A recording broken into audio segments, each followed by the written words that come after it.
Ladies and gentlemen, we are diving straight into our seventh session. For those of us online, this one is basically focused on the future of healthcare.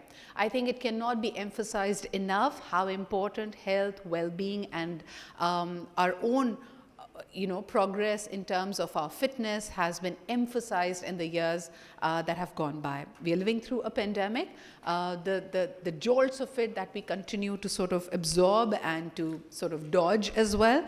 So how will we look at the healthcare system for the fifth most populous country of the world? And perhaps one area of that directly links to the population healthcare. But just again, drawing from Asif Saab's presentation, governance versus government, and of course, us as society, our societal behaviors. So for the next speaker, please put your hands together. He is the Managing Director of PharmEvo Private Limited and the Shield Corporation. Ladies and gentlemen, please welcome Mr. Haroon Qassim. Bismillahirrahmanirrahim. Assalamu alaikum. First of all, my deepest thanks to Nutshell Forum for having me in this session for the healthcare. I recall we had the same session during the pandemic, which was in November 2020. So it's almost 1 year and few months we are back with a bigger audience and also a bigger virtual connection that we are having today. First of all, let me admit what Mr. Asif just said about your emails on the cloud. So I am on the cloud about few months back only. So I am going into the 5.0 phase right now, personally, and of course our organization as well.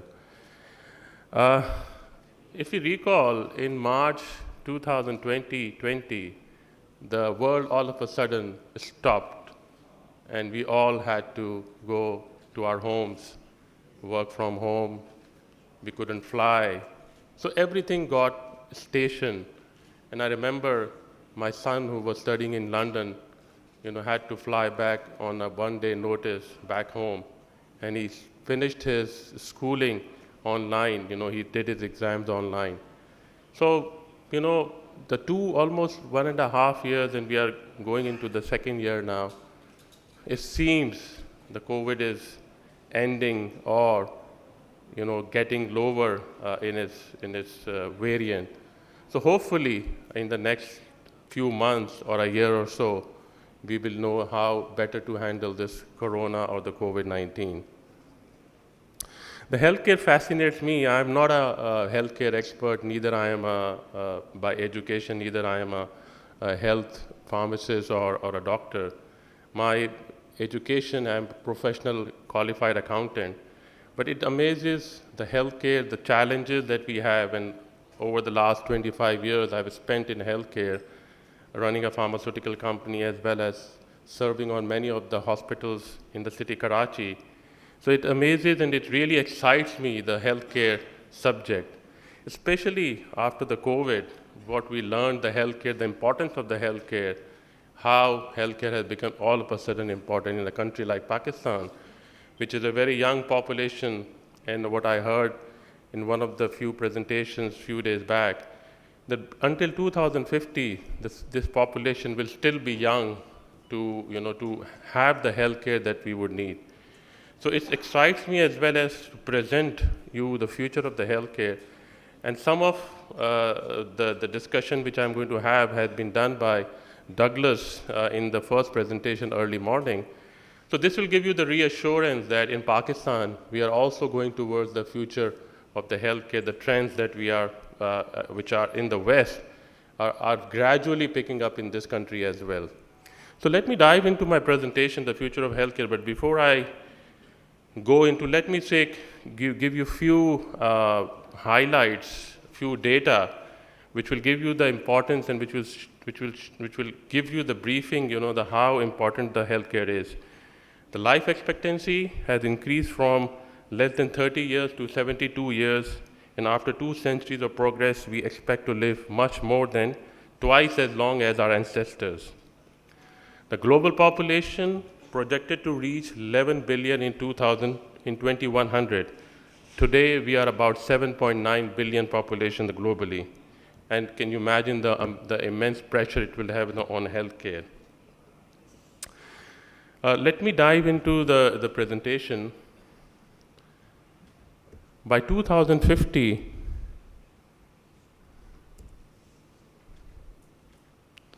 one in 6 people will be over 65 years old, and more people will live with one or more chronic diseases. Chronic diseases are, for the people who are not from the healthcare, are diabetes, cardiology, the hypertension, the blood pressure. And the population growth, aging, and the emergence of personalized medicine, which Douglas talked about, will increase demand for services and affect the performance. And I just talked about how the COVID-19 has revealed how vulnerable the healthcare industry is to change.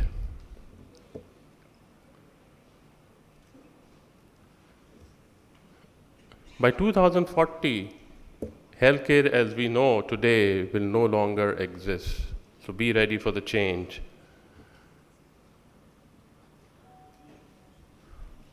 In medicine and healthcare, digital technology, today's technology could help transform the unsustainable healthcare system into the sustainable ones, equalize the relationship between medical professionals and patients, provide cheaper, faster, and more effective solutions for the diseases.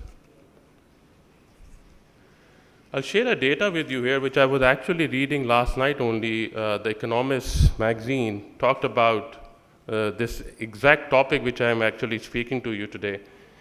The healthcare consumes 18% of the GDP in US, 18%, which is equivalent to $3.6 trillion, $3.6 trillion a year. And in other rich countries, it's about lower than 10%. Just imagine the burden on the healthcare in the US, $3.6 trillion a year. And this digital technology is transforming the healthcare in US as well as globally.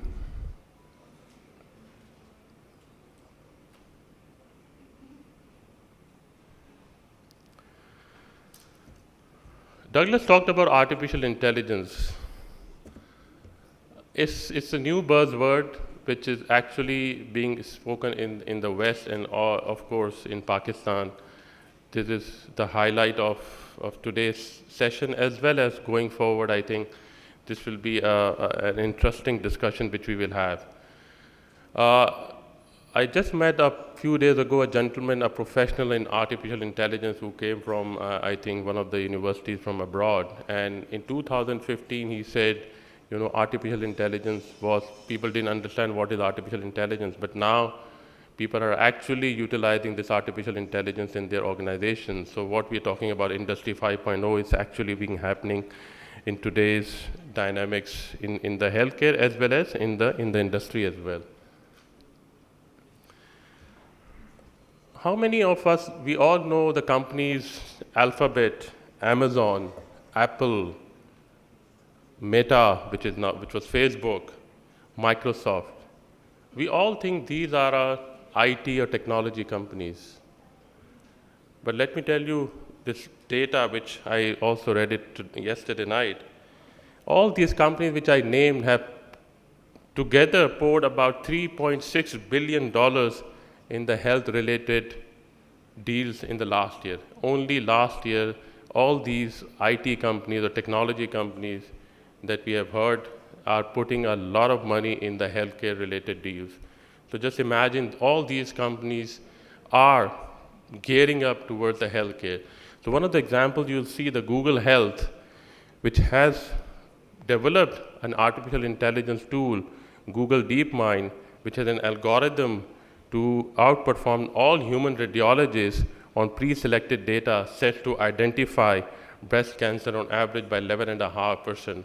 So if you have 100 patients to target or to find out this cancer, with this artificial intelligence, you can actually improve your progress, improve your processes, where you can identify more patients who will have gone or going through the cancer in the breast cancer. So this is amazing, where the IT or the artificial intelligence is helping the medical profession.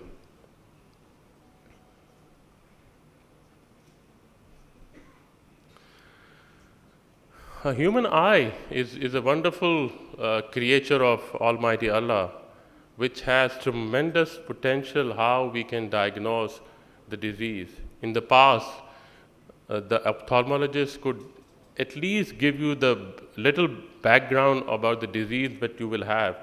But with this artificial intelligence, with the machine learning, you can actually profile the personality and the diseases that you will have. So the Google has come out with artificial intelligence program where you can actually do the retina scanning and find out whether you are having diabetes or you will have diabetes or blood pressure. So it's amazing the human eye which can give you the basic of the healthcare related. So artificial intelligence is helping this to diagnose from the human retina scanning that what disease you will have or are having today. Douglas talked about virtual reality. It's changing the lives of patients, and in virtual reality, I'm sure the young audience which is sitting here must have gone through, the people who love the games. They have the Google Lens where you can actually be, the player or play the game in the virtual reality. So just imagine with this virtual reality how the healthcare can progress dynamically and progressionally in the future as well. So these are the few companies which are actually helping the healthcare industry to outperform or to have the results of the human diseases and helping the virtual reality to the physicians especially who can use those devices, artificial intelligence and virtual reality, which can give you the basic information about the human. There's a brief video about a minute, I think. Could we have the voice, the volume? It simulates experience through senses and perception with headsets. It differs from augmented reality or AR because VR creates a fully immersive environment and completely shuts out the outside world. On the other hand, AR complements the real world by projecting digital information onto the existing environment. VR has a huge potential in healthcare. Medical education, surgery, rehabilitation, psychiatry and psychology could all benefit from it. Maron Spiegel and his team introduced VR words to their patients to help them release stress and reduce chronic pain. Psyus offers VR treatment for fear of flying, animals or public speaking. Moreover, VR could make needles more tolerable for kids. The VR vaccine campaign battles children's fear of taking vaccine shots by creating a virtual world. They can feel like superheroes building a shield against monsters by getting the fire fruit, the actual shot. Check VR out yourself with an easy method, the Google Cardboard. So this virtual reality, you can see how it's helping in various healthcare fields to the patients as well as the healthcare professionals. So the overall improvement in 230% in total score, the VR trained participants completed the procedure or the surgery an average 20% faster than the traditionally trained group. They also completed 38% more steps correctly in the procedure specific checklist. Both findings were statistically significant. So augmented reality, virtual reality is two subjects, little bit different but on the same lines, which gives you the healthcare professionals. One, the virtual reality, the other one is augmented reality, where you can actually scan the picture and work on the human body as much as you can. So you don't have to have the actual dead body, where in the past you had to have the dead body to perform and learn from the human bodies. But now with all this technology, the artificial intelligence, augmented reality, virtual reality, you can actually have more basic information about the human being. Microsoft HoloLens, this as for the augmented reality, the medical students are using increasingly, and you know how much this costs now, this HoloLens? This HoloLens costs only $100. And just imagine the next few years, it will be less than probably $10. So imagine the technology is actually penetrating into the healthcare and also the human daily lives for the human beings. This is amazing. Healthcare trackers, the wearables and sensors. How many are having this, the Fitbit normally people are having? How many in the hall have it? Can we have the raise of hands? I see, I think less than 10% people are having the Fitbit in this hall. I had it, but mine was broken, so I left it in my drawer. But this is something which is actually helping the human, the person to track its own lifestyle. The next slide you will see, and when I was preparing my presentation, I actually was lost, with this, all these smart things. You see smart glasses, smart watch, smart shirt, GPRS, Bluetooth, smart shoes, smart socks, smart pants. I am lost as a person. We are talking about the digital technology and see how pervasive it will be into the human body. Just imagine the amount of data we will be transmitting to the healthcare professionals or to the global companies of our own bodies. It's scary as well as beneficial, but as human beings, we are learning how to use this data and how privacy could be maintained. So on one hand, it's really blessings, but on the other hand, it's the real scare and the fear how this technology will help or will not help the humanity going forward. So it still remains a challenge to see how the society or how the governments will regulate all these devices, how the data will be regulated, how the data will be tracked. So this is the challenges which human beings face, and also the healthcare industry is facing. But again, this is amazing technology where we all benefit from the advancement. Genome sequencing, it is expected one day to order up your whole genome for less than $100. This would mean that you might have a cheaper genetic test than a general blood test. You could see in the next, I think, 2 or 3 years in Pakistan, you will walk in a lab, pay maybe $100 or less, you will have the entire genome sequencing of your body. It's not too far. It's happening in US. The technology is very widely available, and it's coming down into Pakistan as well. What it benefits? Drug sensitivity, multifactorial or monogenic medical conditions, family history, nutrigenomics. These are the many benefits. These are all technical, but briefly, drug sensitivity, we are all becoming resistant to the antibiotics. We are becoming resistant to the many drugs. So this will actually help, the genomics will help you to understand what drugs will benefit you and what drugs will not benefit you. Again, one data I will share with you. 50% of the drugs don't work on the 50% of the population. So if there are 100 people taking, let's say, Panadol, which is a painkiller, sorry I took the brand name, but paracetamol, which is a generic name, 50% of the people will not benefit with this medicine. So this is actual data, but with this sequencing, you will exactly know what drug will benefit you or what not. The family history, the preventive action that you can do, the nutrigenomics, your nutrition factor, how can you improve your diet, will help you with this human genomics sequencing. Drug development, Douglas talked about, I'll briefly mention because of the industry 5.0, which Asif just mentioned a while ago, and I see a lot of pharmaceutical industrial people sitting here. This will actually,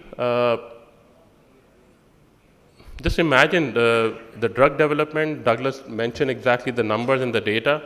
Just imagine if this actually comes into the reality, the clinical trials, where you have the human, virtual human, you will save the time and the amount of resources on the clinical trials. So the faster you saw the development of COVID vaccine and many drugs in the last year, which Douglas mentioned, it's all because of this augmented reality, artificial intelligence, and the human genomics, which can help the pharmaceutical companies to exactly develop the compound and the drugs for the benefit of the patients.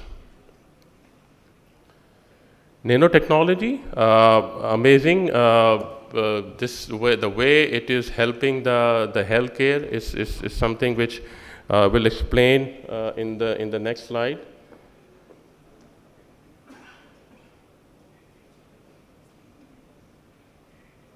This is a brief a video about a pill cam, which is actually being ingested into the stomach lining, and actually is giving out the pictures, the scans of the stomach. And going forward, this same thing will be used for many diseases where you can actually identify what is happening inside the body. So this is actually being ingested and it will come out in the waste, but you will actually have the scans and the pictures of the human body. Robotics, I'm not going to go into detail because I already got a warning of 1 minute left. So this is one of the interesting product which has come from an Australian startup where it can help the children with chronic illnesses monitor their medications, temperature and breathing rate while keeping the company with music and stories. So this is a robot which is actually helping a child in this illness to keep track of the medication and keep company with all the daily stuff. 3D printing. Yesterday I was at LUMS University and I found out the government has put restriction on 3D printing for the commercial usage. The reason was given because it had been used in the terrorist activities. So hopefully there will be technology where the commercial use can be helped by the companies, by the industries, because 3D is something amazing where you can actually prototype your drugs, prototype your many of the products, where you can have a fast delivery to the humanity and for the benefit of the patient. So the last but not the least, I leave you with this quote from Susan Biddle. The healthcare industry is in the midst of technological transformation with the goal of improving the patient care, and information technology needs to be ready to support this progression. Thank you very much, ladies and gentlemen.